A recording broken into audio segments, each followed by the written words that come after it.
Hi, this is Lorenzo. And this is Natalia.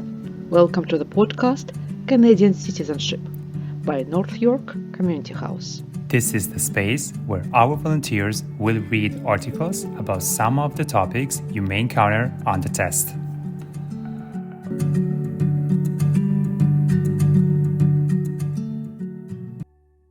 Welcome, everyone. Hello, Lorenzo. How are you doing? Hi, Natalia. How are you? Not bad. So today we are starting another episode. And today we are going to learn about the Remembrance Day.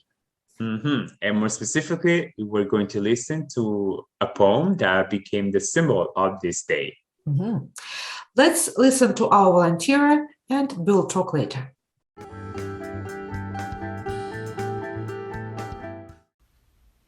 Hi, this is Charna. Are you ready to find out more about the Canadian culture? This piece is called In Flanders Fields, a poem of war and remembrance. Question: what is Remembrance Day? As one of Canada's most memorable poems, In Flanders Fields was written as a tribute to soldiers everywhere. It is difficult to believe that the best-known war poem ever written was almost never published. Its author, John McCrae, a doctor from Guelph, Ontario, had taken part in the South African Boer War. Still, he wasn't prepared for the horrors he experienced serving in World War I. He worked non-stop in his dugout medical station, even while dead and injured men were transported to his station. John McCrae wrote the poem after his friend was killed on May 2nd, 1915 in Ypres, Belgium. McCrae himself died of pneumonia in 1918 while on duty. But when the poem was finished, McCrae tossed it away in the field. If it wasn't for a fellow soldier who picked up the poem and sent it to England, we would probably not be reading it today. The poem was first published in Punch magazine in December of 1915. Here's the poem. In Flanders fields the poppies blow, between the crosses, row on row, that mark our place, and in the sky the larks, still bravely singing, fly scarce heard amid the guns below. We are the dead. Short days ago we lived, felt dawn, saw sunset glow, loved and were loved, and now we lie in Flanders fields.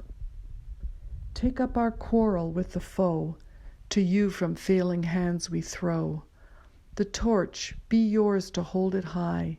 If ye break faith with us who die, we shall not sleep, though poppies grow in Flanders fields.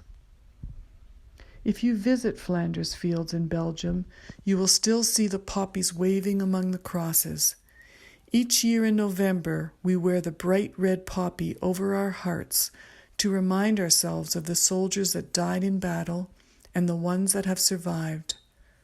We should try to imagine the lives that the fallen soldiers may have had, to think of the sacrifices that they made, and realize the futility of war.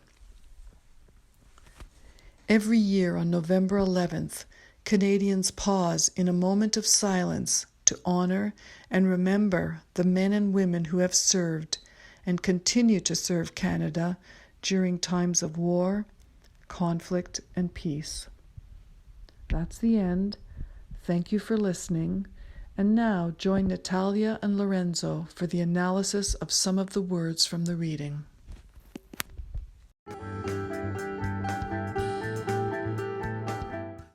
Okay, Lorenzo. So another topic and another, I think, piece of some facts. Yes.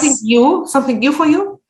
I was aware of this poem and I really like this poem. Yeah. And I think also in school, they covered this. Yeah. Okay. So it's good to remind us and also hear the whole poem. And now let's talk about some words. Okay. The first noun will be tribute. This is an act or statement or even a gift to show your love or respect. For example, the crowd stood in silent tribute to those who had died in the war. Mhm. Tribute. Yeah. And our next word is dugout. Dugout. So it's a rough shelter made by, where you can dig a hole in the ground and you can cover it. And it was used by soldiers. So to dig means to create a hole in the ground. But also nowadays, the dugout might be also when you have the football, the soccer field, the baseball field, and there is a place where you have the manager of the team and the team, and they sit there and they watch the match. Okay, so dugout, it's mostly the shelter, yes? Yeah. In our case, yeah. Okay. Also, we have a picture of how it was back in days, yes, during the wartime. So it's good to take a look. Okay, another word is a verb, toss. Toss, I think we can use it nowadays. It means to throw something lightly or carelessly. For example, he tossed the ball to Anna. Okay, our next word is fellow. Fellow as an adjective. So they are the people who work with you or do things or they are like you. For example, our example is if you want to improve your English, you should talk more with your fellow students. So you can say fellow teachers, fellow students. A synonym might be colleagues. Yeah. Okay, good. So another small word, because you will meet this word in the poem, it's lark. Lark, it's a noun. It's a small brown bird with a pleasant song. And we have a picture of this bird. Okay. Have you ever seen it? I think maybe yes, or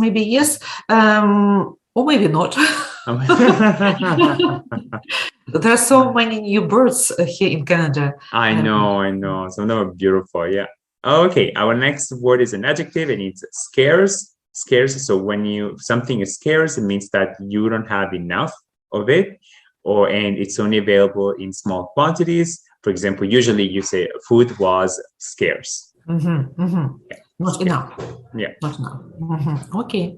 So another word, it's preposition amid. Amid, so it means if something happens amid noises or events of some kind, it happens while the other things are happening. Maybe it's really better to understand through the example. How to save money at the grocery store amid rising food prices. Natalia, I think you can find it maybe in headlines, newspapers, or news on TV. Yeah, you can find this word. Yeah, this preposition. Okay, our next word is a noun, is dawn. Dawn is the time of the day when the light first appears in the sky, just before the sun rises. So we have the sunrise, so dawn. So you can say we are living at dawn. Dawn.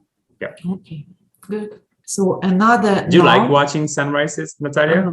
I can tell that my windows are going to the west. Okay, sunset then. Also, No, they east. over. Okay, so if we are talking about west or east? East. So it means east. that I meet the sun each morning, but I cannot see it because of the houses, yes, or because of the roofs. Oh, right. Yeah. But it's nice when you are on a resort, yes, on the ocean, to take a look. Yes. Beautiful, Okay, another word, it's quarrel. Quarrel is a noun. It's an angry argument or disagreement between people, often about a personal matter. I had a terrible quarrel with my other brothers. Quarrel. Yep. Okay, our next word is a torch. Torch is a long stick with, at the end of the stick, you have the flame, and you can set things on fire with the torch. But also the torch could also be electric, some kind of, you can also call it flashlight. And you can carry with your hand. Torch is also at the Olympics, for example. And in our handout, you will see different images. Okay. So actually, when I did my painting, I used the torch, a small device. Oh, really? Yes, that produces hot flames. Yes. Okay, yeah. You like painting? when I did have time, I liked it. Oh, Nowadays, nice, unfortunately. nice. Okay. So, and I think the last word in this episode is sacrifice. I think a lot of people heard about this word. Maybe just will clarify the meaning. It's a surrender of something of value as a means of gaining something more desirable or of preventing some evil. For example, Victoria Cross was awarded for acts of bravery and self-sacrifice.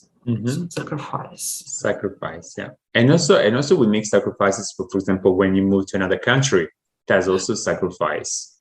Yeah. Yes. I would like people do not make this too big sacrifices. Just Yeah. Yeah, you're right.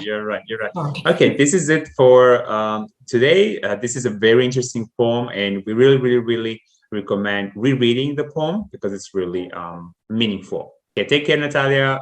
Take care, See you next Lorenzo. time. Bye-bye. This is the end of our episode. Make sure to check out our Facebook page, Citizenship Test Preparation North York Community House, where you can find more information about our free preparation courses. You can also visit our website, nych.ca, nych.ca, where you will find all the information and updates about our programs. You can also find us on Instagram at NYCH Online, LinkedIn, and Twitter.